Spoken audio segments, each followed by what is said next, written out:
This UCSD TV program is presented by University of California Television. Like what you learn? Visit our website or follow us on Facebook and Twitter to keep up with the latest programs. Also, make sure to check out and subscribe to our YouTube original channel, UCTV Prime, available only on YouTube.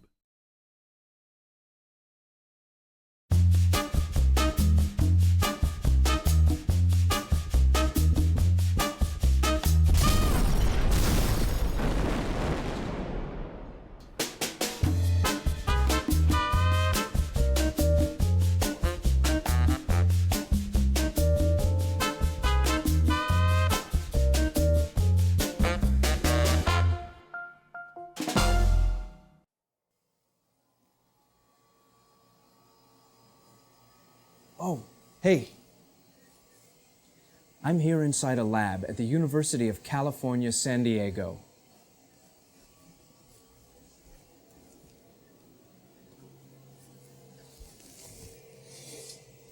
A physicist here. His name is Ivan. Now, where is he? He's working on a tough question. How to make things small. But he's not the only one trying to do this. There are researchers all over the world who are working on this kind of stuff.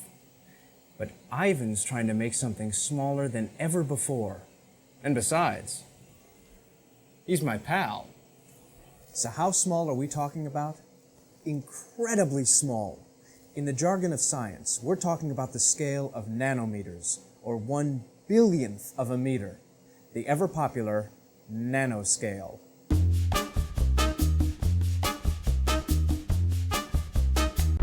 You hear it all the time these days. Nano this, nano that, but what does that all mean? Well, let's see. How can I explain? Oh, hey, Ivan. Here, I'll help you. Ow. Thanks, pal. An average human hair, kind of like this one, seems pretty small. Well, no, it is pretty small, but it is about, 80,000 nanometers wide. So the scale of nanometers is way small. There's no easy way to ever see anything at that scale. Let's make things a little bigger so you can get an idea of how small things in the nanoscale really are.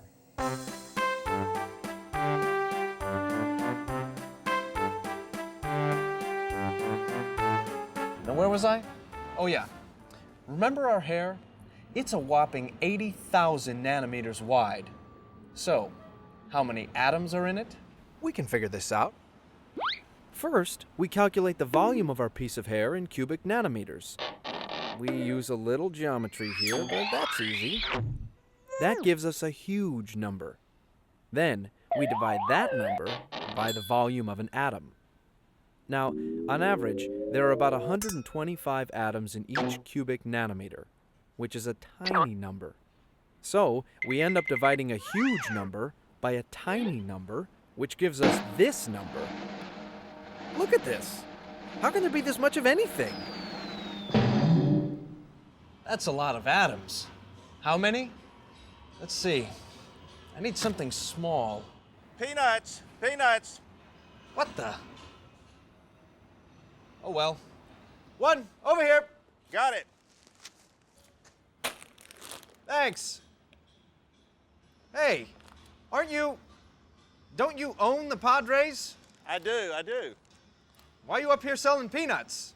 Well, you're buying, aren't you? We got to pay for the ballpark. Maybe I should buy two. Hey, thanks.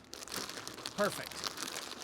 If each atom were, say, the size of this peanut here, that would be enough peanuts to completely fill this ballpark.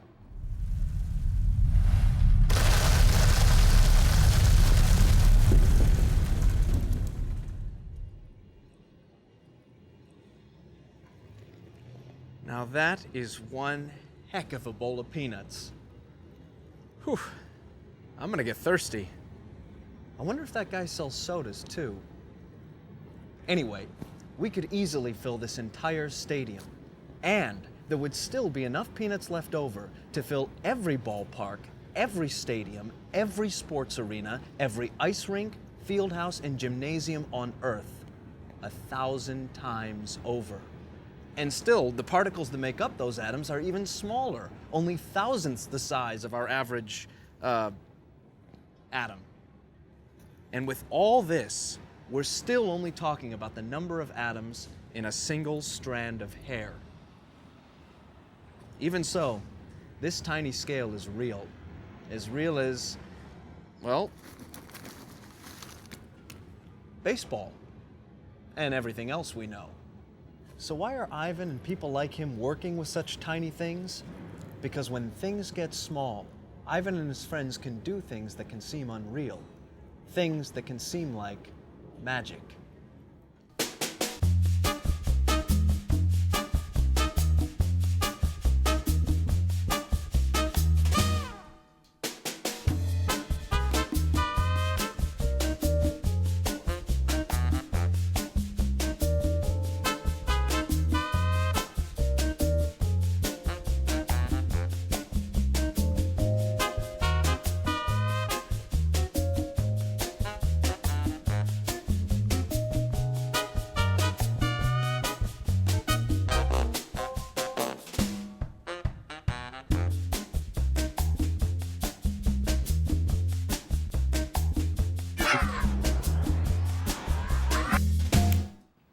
Pretty neat trick, eh?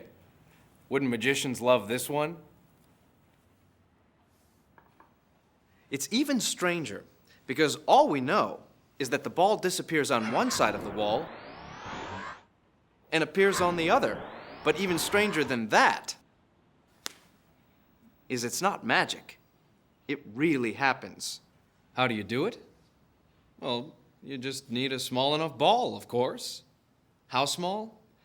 Well, here we go again. As you know, atoms make up molecules, and molecules make up bigger pieces of plastic and wood and concrete and plaster and everything else in the ball in the wall. And when we look at or deal with matter at that scale, it behaves the way we're accustomed to. Well, most of the time. Very funny, guys. However, when we deal with things on a small enough scale, matter can obey another set of rules. At this scale, the parts that make up atoms, let's say an electron represented by our ball here, can get through the wall. No magician can do this trick, but Ivan and his friends can. That's because he works with things on the nanoscale. Imagine that the balls Ivan uses are electrons, which are only tiny parts of atoms, and the wall is just a very thin layer of atoms.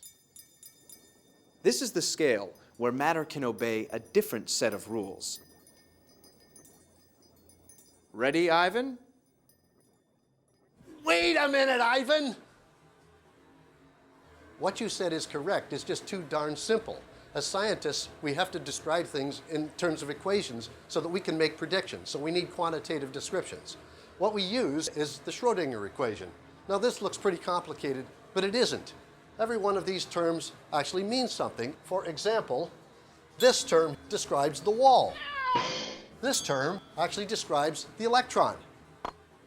And this final term describes which way it's going, how fast it's going. And so we can go back and do the experiments in a quantitative way to understand this tunneling phenomenon. Are you ready? Do your trick. Working with electrons and very thin layers of atoms, Ivan and his friends can pull off this trick. It's something called quantum tunneling. Pretty neat trick. But so what? These are effects that no one will ever see. They happen on the scale of atoms. And remember how small atoms are? What makes it so interesting isn't just that this trick can happen. It's that Ivan, and people like him, can actually work on this scale. And not only that, they can engineer things at this scale. Ivan made these dots quite a few years ago. Each of them is about 1,000 or so atoms on a side. Here's another way to look at it. With words as small as the ones Ivan made, you could write a little ditty, say something like, War and Peace, on the head of this pin. And you'd still have room for Crime and Punishment and Tale of Two Cities. Look, the collected works of Tolstoy, Dostoevsky, Voltaire, Shakespeare, and quite a few others. I got 'em all. Now, how am I supposed to read these? The point is, when you make things this small, things get strange. That's really why Ivan makes them, to see what gets strange. Things like this. Magnetism. That's already strange enough, but it gets even stranger on the nanoscale. It helps if we can understand how magnetism works in the first place. Well, that part isn't really that strange. It's actually pretty simple. Magnetism is caused by spinning electrons. You can think of it like this. Imagine this is a spinning electron.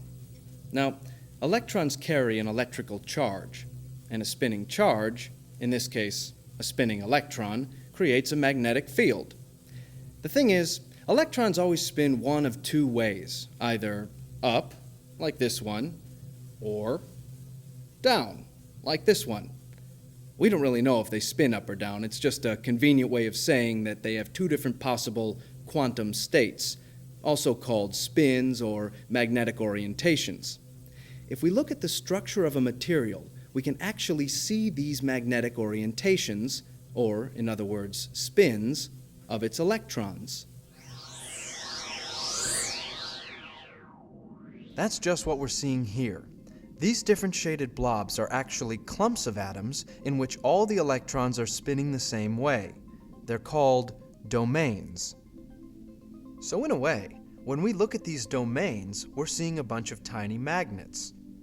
On average, there are a few thousand atoms or so across. But still, that's a clump of billions of atoms, and that's big by Ivan's standards. So he wants to make them smaller. So what happens if a magnet is smaller than a single domain? Well, even though the electrons in the atoms have the same spin, and this little pile of atoms has one magnetic field with a north and south end just like any other magnet, its north end won't stay pointing north. It's like it's very nervous. It just flips around and points wherever, changing all the time. Thus, it can't exert any magnetic influence on anything else. In a sense, it isn't magnetic. But could it be made to calm down and hold still? Could it be made magnetic? That is Ivan's next big trick. To make this domain hold still. If he can do that, he'd have the tiniest magnet ever known. In a way, that would be like taking an elephant and shrinking it to the size of a peanut. Or maybe a bag of peanuts. That's because the smallest magnet we have today is the size of an elephant compared to the one that Ivan wants to make, which would be the size of a peanut. But to make the trick even harder, these are the elephants Ivan wants to shrink. Remember these? He needs to shrink his dots just a little bit, by a factor of about 1,000, so his little dots are only about 15 or 20 atoms on a side. So, how's he going to do all that? Not by wrestling elephants, I assure you. Come on, let me show you.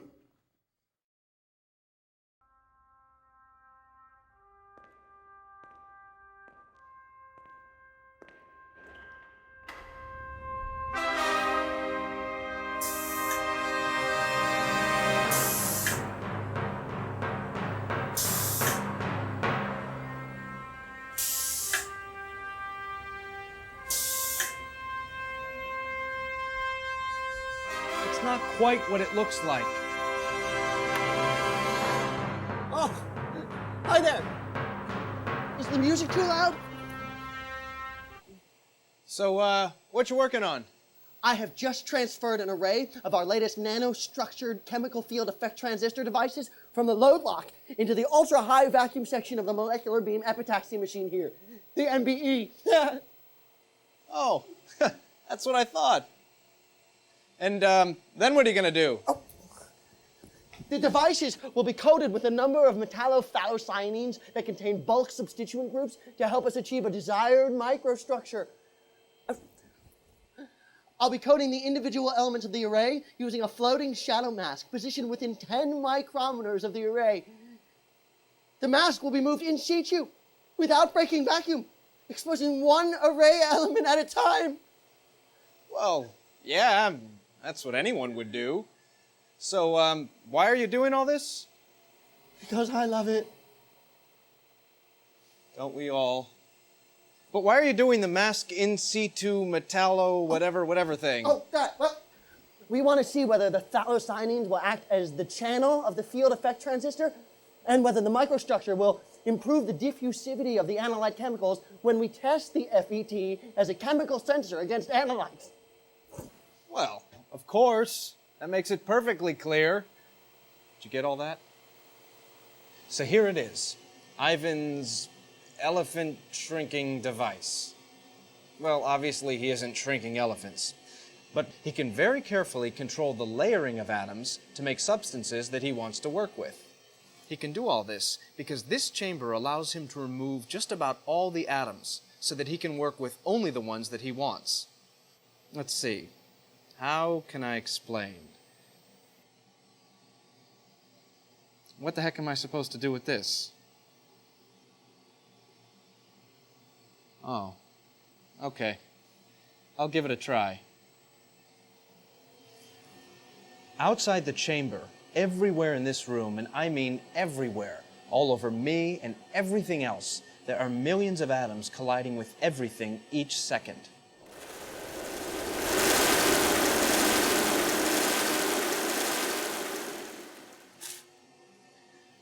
But inside the chamber, it's a different story. Uh-oh.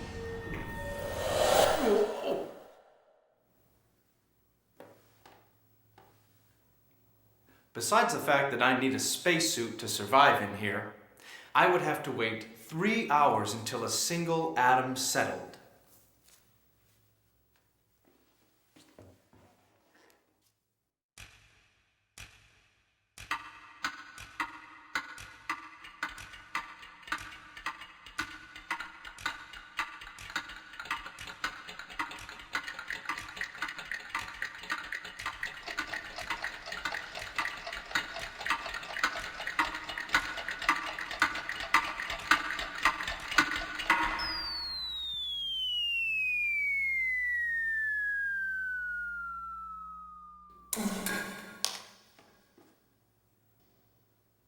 Anyway, with so few atoms in here, Ivan can engineer things like his dots, very purely and at the size he wants.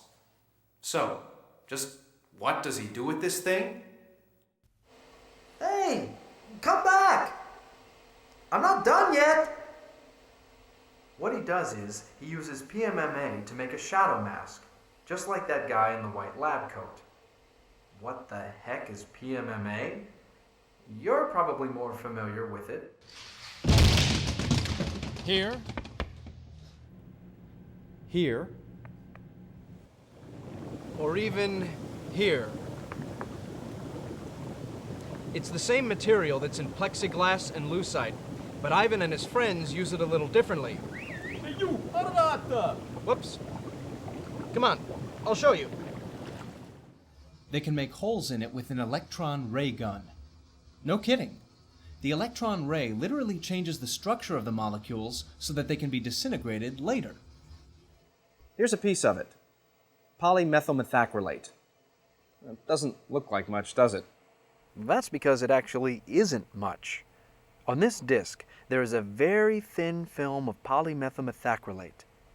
clearly this won't be stopping any hockey pucks. But if we look at the same material close up, I mean, really, really close up. I said really, really close up, didn't I? This is the polymethyl methacrylate mask with holes that were drilled in it by the electron ray, and it just might be the stuff that helps Ivan shrink an elephant. This mask here is on top of a layer of silicon, or whatever special material Ivan wants to experiment with. Then, he and his cohorts use the MBE chamber to put magnetic material into these holes.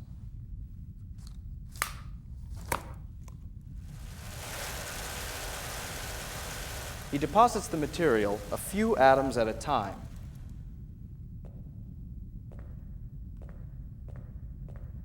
Then, he removes the mask.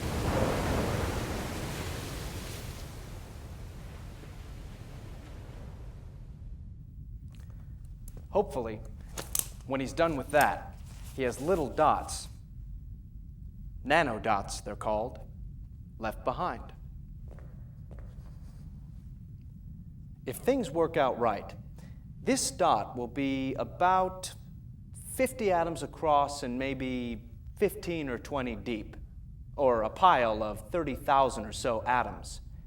It would be a pretty good trick, because it's about as small as you can make things and still be pretty sure that there is anything there at all. But as good as this trick is, the real trick isn't just to make these dots, it's to make the magnetic orientation in the dots point in one direction and stay that way. It's something called pinning. That's right, like pinning an opponent in wrestling.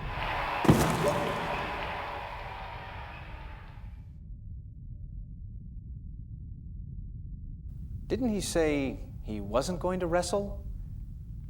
Regardless, no one has been able to pin individual dots like these. Ivan thinks the key might not just be what they are stuck to, but how they are stuck. What do I mean? He thinks it might have something to do with how the atoms actually touch.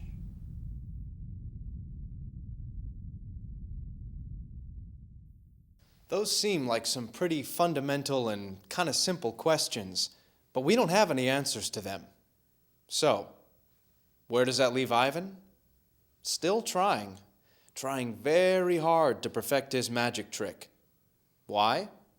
Well, he loves to do it.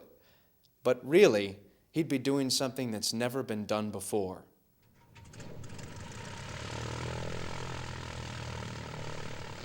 He'd be starting something new.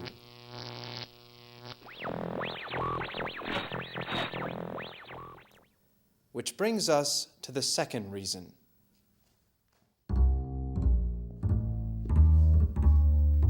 Before 1960, no one, not even Ivan and his hepcat friends, could have told you that crazy electrons can get through walls and would be used in kooky things like computers, silly little toys, life-saving medical devices, and personal picture phones.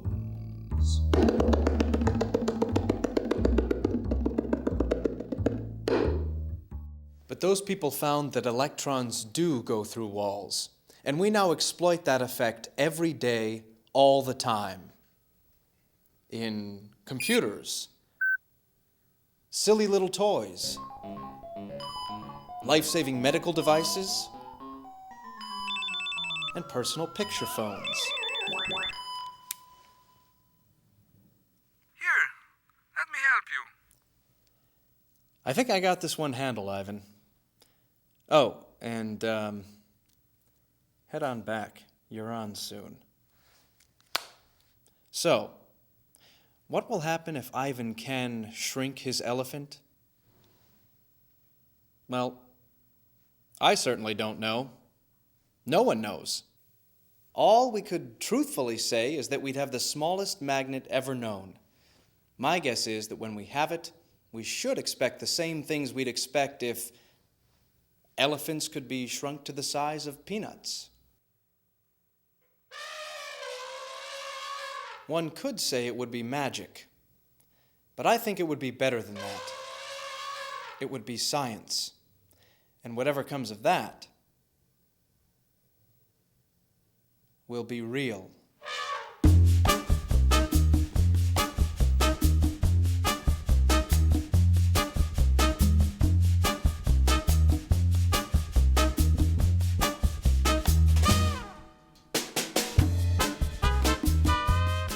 And remember, this is where it starts.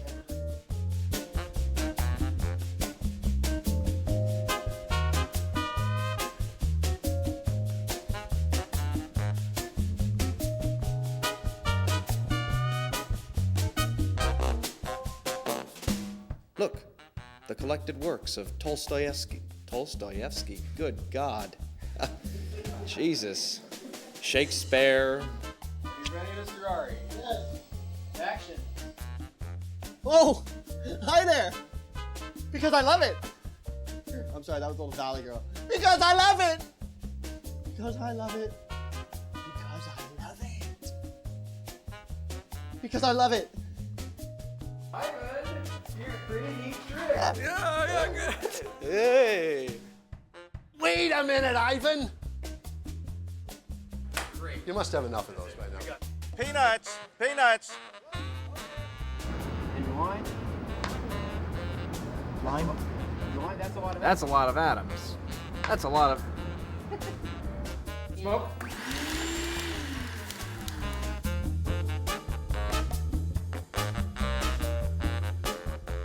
Is that a focus? Nice to get that stuff off. Whoa, hello.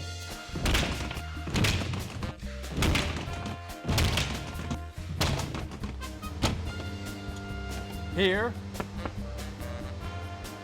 No, Ivan needs to keep going or something. You film him filming us, filming the ending. So you reveal the whole thing. Because you're talking about it revealing... It's the same material that's in plexiglass and lucite, but Ivan and his friends use it a little differently. And on behalf of the Nano Dot kids,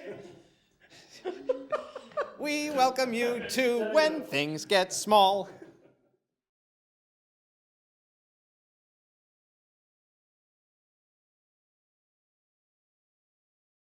We'll be back.